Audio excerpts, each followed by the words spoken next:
And on the line, and also on SuperTalk TV, I believe, we've got our friend Mike Hurst, the U.S. Attorney for the Mississippi Southern District, and also Matt Albence. He's the Director of the United States Immigration and Customs Enforcement. Good morning, gentlemen. Thanks for joining us. Good morning, Gerard. Morning. So, tell us what kind of updates you can give us there, gentlemen, about what's been going on with respect to your investigation and prosecutions from this ICE raid at several locations in central Mississippi. Occurred about this time last year, I believe. That's right, Gerard. Last year at this time, ICE and Homeland Security investigations executed criminal and administrative search warrants at a number of locations throughout central Mississippi, detaining 680 illegal aliens. Through further investigation, we found that almost 400 identities of American citizens had been stolen by these aliens. And our office, in great work with ICE and HSI, prosecuted 119 illegal aliens. And today, we are announcing the unsealing of indictments against supervisors, managers, and HR personnel relating to two of these companies, A&B Incorporated in Pelahatchie, Mississippi, and Pearl River Foods in Carthage, Mississippi. Wow.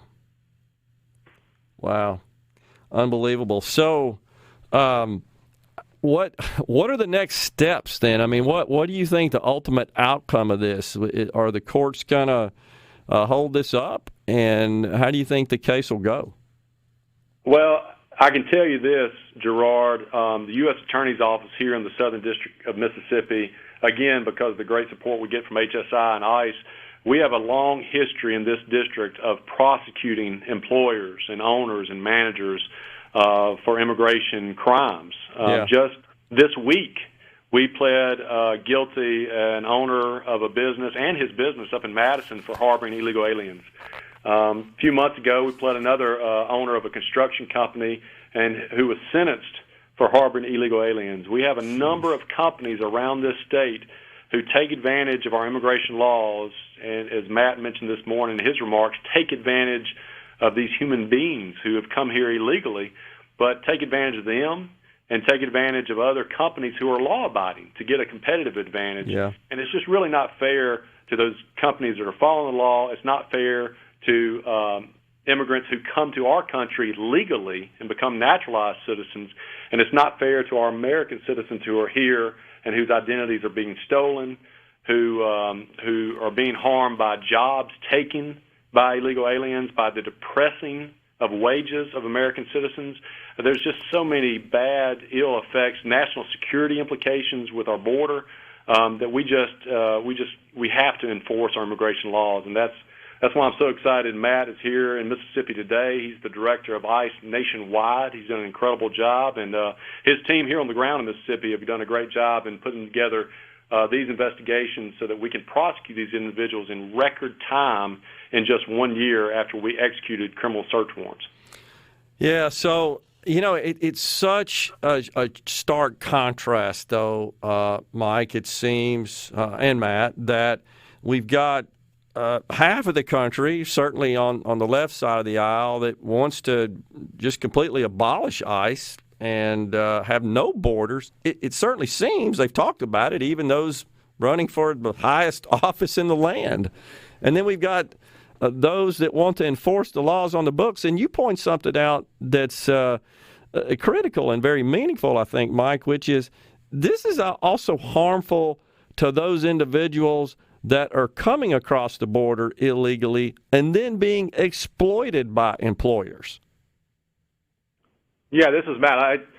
We've seen some really, really egregious things happen to people that have come here to work, even though illegally. They are still human beings, and they should not be treated and exploited the way they are. But I mean, we've seen, you see it in smuggling cases where you have individuals that perish in the back of a tractor trailer in too hot conditions, or where they come in here, they'll be indentured servants, and they have to pay off the smuggling fee. They're kept in squalid conditions. Sometimes the employers harbor them on their properties and don't let them leave. So, these employers are unscrupulous. And I mean, frankly, if you have an employer that builds their business model upon illegal labor, it's going to be unfair to everybody else that's trying to compete in that same space. but it's also not too far of a stretch. Or if the employer is willing to do that, what else would they do to exploit these individuals? Yep. And so, I guess what the point is that it's not just a matter of enforcing laws that are on the books, but to a great extent, you're protecting those who are. It's not just the folks coming across the border that are breaking the laws here. It's technically these employers that are doing the kinds of things that you talked about there, Matt, that are just bad. I mean, and they should be punished for that. Absolutely, and when we do these worksite cases, and Mike can tell you because he's prosecuted a bunch of them, it's not just the immigration violations that we're prosecuting, right? There's tax fraud in a lot of these cases. There's money laundering. Wow. There's wire fraud. There's all sorts of things that go into running a criminal enterprise, which is what employers, again, who base their business model on illegal labor are engaged in. And really, if you want to have a secure border, you've got to have strong interior enforcement. If we have a situation and a system by which once you get past the Border Patrol and into the interior of the United States, regardless of what you do after that time, and you're not subject to arrest or removal for your illegal violations, then you're never going to have the secure border because you'll continue to have that pull factor, and there will continue to be pressure put upon that border. And that's when you start getting into a public security and national security discussion, because that pressure upon the border, creates a situation where individuals that are really coming here to pose us harm could exploit that as well. So, Matt, again, I stated a minute ago that there are certainly many in this country that want to completely abolish ICE. The radical left has made a very strong point to communicate that to the electorate. Tell us what you think would be the consequences of that if we just no longer enforced our immigration laws and maybe even repealed them. Well, first off, you would have a rush upon the border like none we have ever seen. We thought it was bad last year when you had 150,000 people coming a month. Try doubling or tripling that, because you'll have every individual that doesn't like the circumstances in their home country making a run for the border, because they know that if they get past the Border Patrol, there's going to be no one there to enforce the immigration laws in the interior of the United States. Those people are also ignorant in respect to not knowing the full depth and breadth of the things this agency does. So if you want to have ICE abolished, then that means you don't want the tens of thousands of drugs and narcotics that we take off the street every year, or the 4,000 child exploitation victims that we save and rescue every year, or the thousands of guns that we take off the streets every year, or the intellectual property rights that cost companies in this country billions of dollars every year in lost profits that are being pirated. I mean, look what we're doing right now with the COVID-19 pandemic. We are on the front end through our Operation Stolen Promise of going after these fraudulent vendors that are selling, counterfeit PPE, counterfeit drugs, fake cures, all these things. I mean, that's Homeland Security investigations within ICE, which is on the forefront of all of that, and keeping the American public safe from these actors, and especially out there in Asia that'll do harm to them. They don't care about this. They're trying to make a buck, and they're going to send them whatever they want to send them, regardless of the risk it poses to people. And Gerard, if you have this is Mike, if you have this rush on the border, as Matt mentioned, of 300,000, 500,000, whatever, you have to know that terrorists, drug cartels, and anyone else, as Matt mentioned, who can make a buck or who can cause harm to Americans and to our country, they're going to take advantage of that.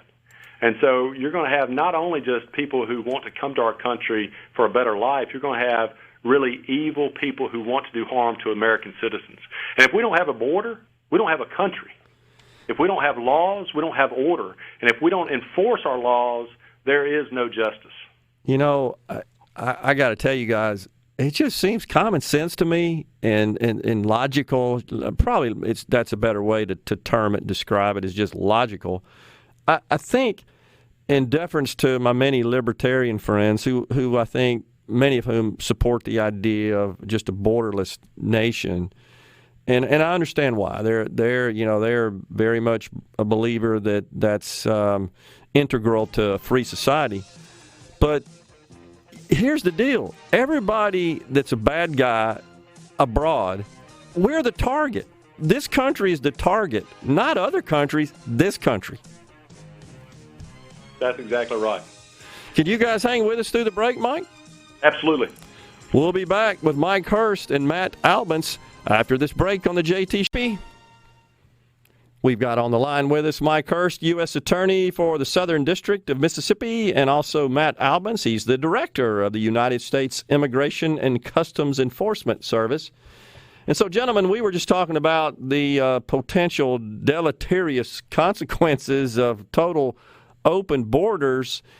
And right before we went to the break, I just made the comment that we are the target of the world. The terrorists are not thinking about blowing up other nations the way they are this country. The contempt they have for this country is deep, and it is their mission. It is their charter to destroy this nation. It just seems to me logical that if we opened up the borders, it makes it a good bit easier for them to enter the country and wield their carnage. Your thoughts?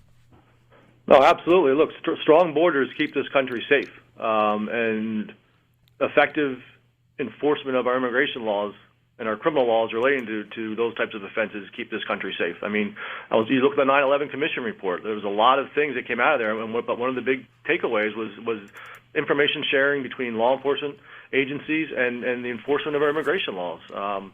So if we don't have that enforcement, I guarantee you that you will have, tremendously negative consequences in a very near time, because there are people that are looking to do harm to this country every day, and requires them to get here, and having those strong borders keeps them out. And Gerard, I can tell you that there are news articles after news articles, and we see this in the United States Attorney's Office, of individuals who have come to this country illegally, who have gotten 3, 4, 5 DUIs, who have put Americans' lives in danger, not just through their negligence, but as Matt said, through actual criminal violations, criminal acts that they commit. And there are countless examples of these types of criminal violations throughout the country. And frankly, it's exacerbated by some of the cities around the country who continue to act as sanctuary cities and protect these lawbreakers from the federal enforcement of our immigration laws. I mean, prevents Matt and his team from doing their job to investigating violations of federal criminal law, and prevents us in the U.S. Attorney's Office from prosecuting these criminals. Isn't it possible, though, to as a conservative, to support having borders and enforcing our immigration laws while simultaneously supporting legal immigration? We want good, productive people, do we not, to come to this country to add value to our society, to participate and engage in it, and frankly, to a great extent, to conform to our system and our culture and our way of life. That doesn't mean they don't maintain their individual aspects of that and practice their faith as they want to and live their private lives, but they need to assimilate, and we want that, do we not? Is it possible to have both of those views? Oh, absolutely. I said this today at our press conference. I am pro-legal immigrant. Sure. Pro-legal immigrant. I mean, immigrants built this country. Immigrants made this strong. If you look at the last speech that Ronald Reagan ever gave in public life, it was about the importance of immigrants to this country and how they have made it strong. Think about this, Gerard. There's no other country in the world where if a Frenchman, and this is what Ronald Reagan said, not Mike Hurst, but where a Frenchman comes to this country, a German comes to this country, an Italian comes to this country, they're no longer French, German, Italian. They are Americans. So true. But they have to come here. They have to follow our laws. They have to go through the legal process, and they have to respect our nation's decrees. I mean, that just seems like, of course, that's how we built our country. I know, I just to share a quick anecdote, my father, his parents immigrated from Europe, from Italy, Portugal, and he was in New Orleans in the old Italian section, and it was common for the immigrants there to speak the language of the old country. And my father, amazingly, never really got to master those languages, and it was because his parents, his uncles, his aunts said, "You're in America, you speak English." And they insisted that he learn to speak the language. But today it just seems like that's upside down. I've heard friends that live in California that say that, in a given school, we've got to deal with 11 or 12 different languages rather than trying to teach them, I guess, English. And I could be saying this wrong, but I think you get where I'm going there. Is that not also what you understand and to some extent is the experience? Well, and that's certainly what we see when immigrants come to this country legally and are naturalized as new American citizens. They learn our culture, they learn our history, they learn our civics and our type of government. And as you said earlier, they don't lose their culture. They bring it with them, and I think that's what makes America the great melting pot that it is. Yeah, I mean, which is arguably why we built this country as the greatest on earth, because of our diversity, because of just a wide range of skill sets and cultures. But there's got to be some commonality in that as well, to be just like in an organization. I mean, you can boil that down to the smallest organizational unit, and that's critical for success. But it just seems like the left, they don't want that. They want like multiple countries within one, and they want totally open borders. And if you even talk about it as expressing possible risks of that, even to the point of physical harm and harm to property, man, they'll just chop your head off. You can't even have a conversation. And I think the same people that are advocating the abolishment of ICE are the same people advocating defunding the police. And if either one of those were to ever happen, those would be the first people that would be clamoring for both of those organizations and those agents and those police officers to be right back in those neighborhoods, protecting them and the safety of their families. Yeah, I mean, it just makes sense. So, you know, it's amazing that we have this huge divide, and even in a decade, because as you recall, President Obama was also pretty much a fan of legal immigration, but also protected borders. How did we get so awry? Now we've swung that all the way over to a side that says, no, we don't want any of that. We don't want ICE. ICE is bad, and the way they treat people. I mean, good grief. AOC, the squad, and that group, they're constantly attacking ICE and trying to shine a light that I think is often duplicitous. Well, all I can tell you about the last administration, I left this office in 2015, and I went back and looked at our numbers in the U.S. Attorney's Office for fiscal year 2016. We prosecuted 11 immigration cases. 11. Last year in FY19, Gerard, we prosecuted 174 immigration cases. We increased it almost 1,500%.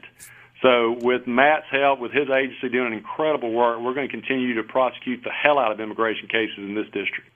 Well, and as you pointed out early in the discussion, it takes two to tango here. So it's the employers that are facilitating this as well. You know, I just offer my personal opinion. I think elimination of the minimum wage, I really do. I think is a way to address this issue. There are plenty of people that are unemployed, need work, and those vacuums are being filled by people who are willing to work, frankly, for less than minimum wage. And the market ought to determine that. And if it did, I think we'd end up with fewer people trying to smuggle their way across the border. Well, I think if you look at the pictures and just a select few media reports last year after we executed those search warrants, there were hundreds of Americans and Mississippians lining up for those jobs. Yep. So don't tell me these are jobs people won't take. Don't tell me these are that illegal aliens don't steal jobs from Americans or, as you mentioned, depress the wages of American citizens. If employers need those jobs filled, they'll pay it, and American citizens will work. No question about it. And, of course, the shutdowns, the pandemic just complicates all that stuff even more, as you guys know. So it introduces that element into the discussion. But it's scary, I guess, that our federal government and just the two major parties in this country are so divided on this issue that, no, we don't need a process of legal immigration. Just everybody needs to come in and we welcome them with open arms, even if they're going to try to blow us up. I mean, I know it's hyperbolic, but to some extent it is the truth. And I don't know where we're going on this, but thanks so much, Mike, Matt, for joining us today. Really appreciate the conversation and the insight. Please keep doing the great work you are. We appreciate it. We want you to know that here in the state of Mississippi. And I also point out, even using the term illegal alien is to your credit, because that's not thought of very highly in society on the left, particularly. Well, we're going to keep speaking the facts.